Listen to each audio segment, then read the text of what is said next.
How's it going, everyone? My name is Amos, and I'm basically starting this series where I read the Bible every day until I'm passionate again. And yes, I'm aware there's been a gap in the timeline. I think it's been like a week or two since I did the last one.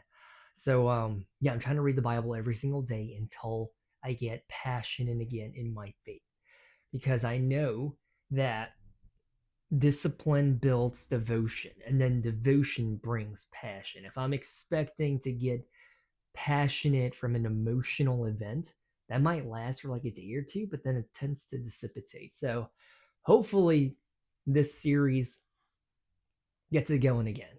So episode 4, day 4, and the title of this one is called "A Funeral Finances," referring to this, by the way, and it's from Luke chapter 12, verse 15. Then he said, "Beware, guard against every kind of greed. Life is not measured by how much you own." Hmm. I think right there is it's a heavy hitter. But let's see what the teaching lesson is. It's interesting what nobody ever says at a funeral. You rarely hear statements like these. But most of all, he had an airtight 401k, or "I just can't get over how awesome his swimming pool was," or "Can you believe what kind of car that he drove?" Speaking of which, on a side note, isn't it kind of wild that sometimes we'll go like 10, maybe even like 20 years without interacting with the individual. And then after they pass, then we're in tears. We're at their funerals saying, "Oh, I wish I could have done this or that." And it's weird where like in death, then we feel remorse, guilt, or like, "I wish I could have." And the thing is, like, while they're alive, you had the opportunity, but we choose not to, right? What's also interesting is like a few years ago, I learned about this concept of like celebration of life, where prior to your funeral and you having a bunch of people who cared about you saying stuff where you're not even going to be there, right? You'll be dead. Hopefully, your spirit is ascended into heaven. But instead of them doing the traditional modality of mourning, grieving, and the funeral events, instead, you do it like 5 years or 10 years before you croak. I guess we don't know when we're going to croak. So I guess it's one of those things that you do when you're old, or any time is appropriate, really. Or I guess as soon as you get a terminal illness diagnosis, I guess that's when you do it. But like you'll invite everyone over that would come to your funeral, hypothetically, and they would say the stuff that they would say to you while you're still alive. Celebration of life. I think that's I don't know. I kind of like it. Okay. At a funeral, people don't comment on the deceased, their possessions, because when someone dies, what remains of his life is what he invested. What remains of his life is what he invested. At a funeral, people don't comment on the deceased possessions, because when someone dies, what remains of his life is what he invested. Oh, I see what. Okay, my bad, my bad. What remains of his life is what he invested, not in stocks or mutual funds or real estate, but in the internal and precious commodity of people. Did you serve and love your neighbor? Did you preach the gospel to other people? What did you do in service of other people? That's my ad lib right there. Some of the most well attended funerals memorialize people with few earthly possessions, and yet their lives touched many other lives. They served the Lord by giving all they had and all they could to. Dude, I'm having a difficult time today. I don't know what's going on. And all they could to the people God called them to serve. Whether you realize it or not, you have already begun to plan your funeral. The statement of your life, what will be remembered, is being written today, is in the choices that you make. Will you abandon yourself and live for your creator, or will you live for yourself? Will you build up a nest egg of temporary treasures, or will you send your wealth on ahead to the bank of heaven? God has gifted you with one life, one chance to display his glory in the circle of influence you have today. What are you doing with this chance? Are you making the most of every opportunity in these evil days, as quoted by Ephesians chapter 5 verse 16? Every day counts. Every choice matters. Choose wisely. It kind of reminds me of that one parable of like the rich dude. He was like, dude, Jesus, I love what you're preaching about. I love your message. What can I do to inherit the kingdom of heaven or to like to follow you? What must I do? And then God was like, yo, you got to deny yourself, pick up your cross, follow me. You got to get rid of your treasures, your riches. And the dude got so sad because he's like, I can't. He would rather be rich on planet Earth than be rich in eternity. That's kind of like my initial takeaway. But let me see. The bottom line, financial security is important, but internal reward is much, much more important. I think I get what I think the takeaway for me is like, I think once you have enough, why be greedy with the excess? Why not give back to the community, right? If you have enough to eat, you have enough to be clothed, to take warm showers, and you got fast internet, I mean, why not give back? Why not help out? Why not donate? I think I get it. To be greedy and to be hoarding in anything in life is not it's not productive to a fulfilling life, right? And some of the notes that I wrote down myself, possessions can support life, but they can never be life. I think we all know an individual or someone in our life where their toys, their hobbies, or whatever it is that they do is prioritized and is number one. And that is their meaning of life. But is it really? Does it give you a path of a fulfilling life? Or is it going into a dangerous territory of like idolatry, right? You're worshiping something. And does it actually make you feel peace and give you comfort and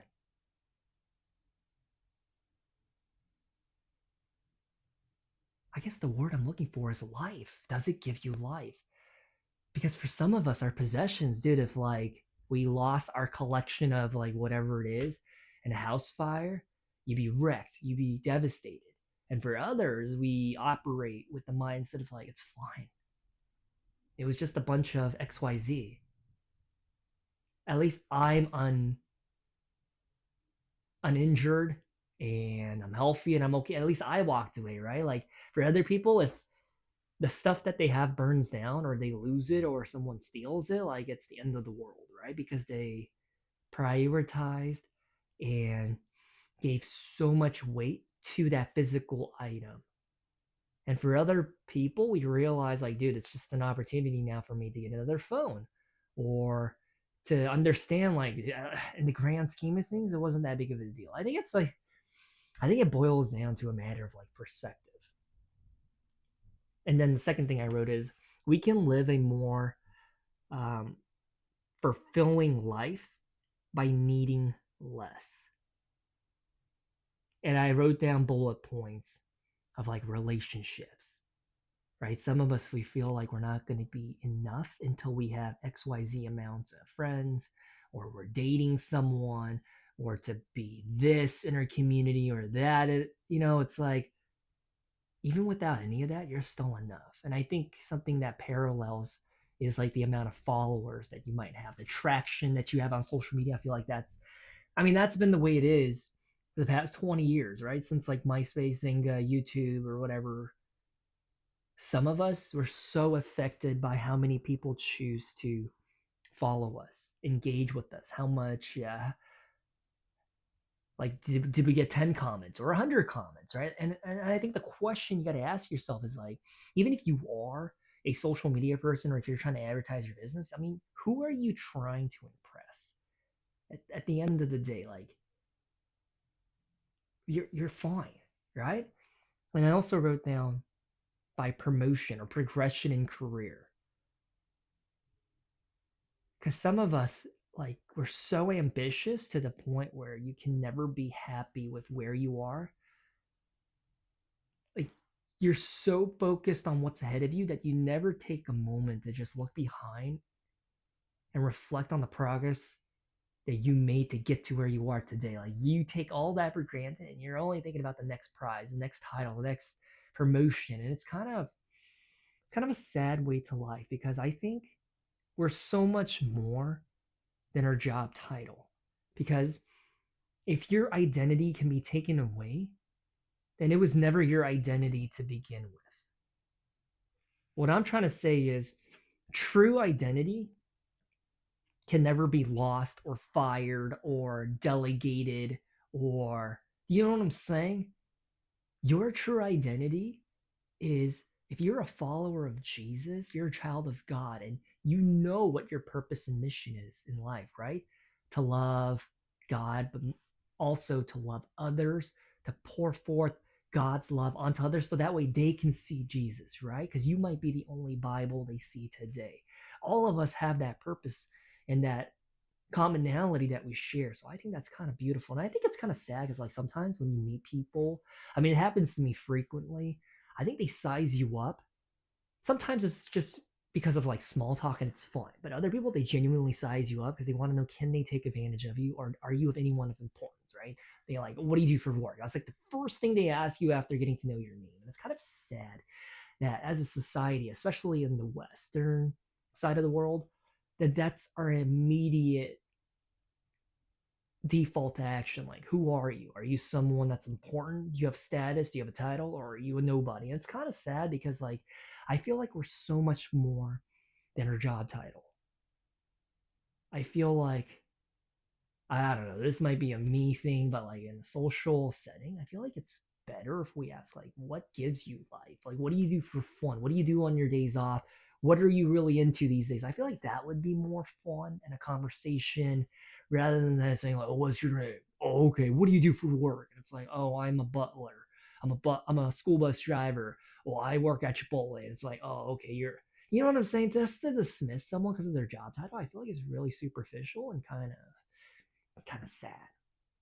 But anyways, I think, dude, that was all over the place. And then during the middle of the whole thing, I was stuttering, and I just had trouble reading. I don't know. It's been a long day, but I think my biggest takeaway from it is, I think with anything in life, just get to a point where enough is enough, and to be content. I think being greedy in any aspect of life is hazardous and can be evil and can lead to a downfall. I mean, like, there's people that have everything in terms of what the world prioritizes, like fame, super good looking, all the followers in the world, all the riches and wealth in the world, and they're still miserable and sad, right? So it just goes to show, like, what you think you need in order to be happy, even when someone has it, it could still lead on a path of like emptiness, darkness, and sadness. So to just be grateful with whatever you have, whatever I have, like what I've got going on. Of course, it's good for us to be striving for, to get an increase in our compensation at the end of the year. I mean, most of us, I think we're having that conversation right now because it's December rolling into next year. It's healthy, but I think we shouldn't make that number one, right? To have like a bigger bank account, a bigger brokerage account. Like, it's good, but it shouldn't be the number one thing that gives us life. So I think that's my takeaway. So talk to you guys next time.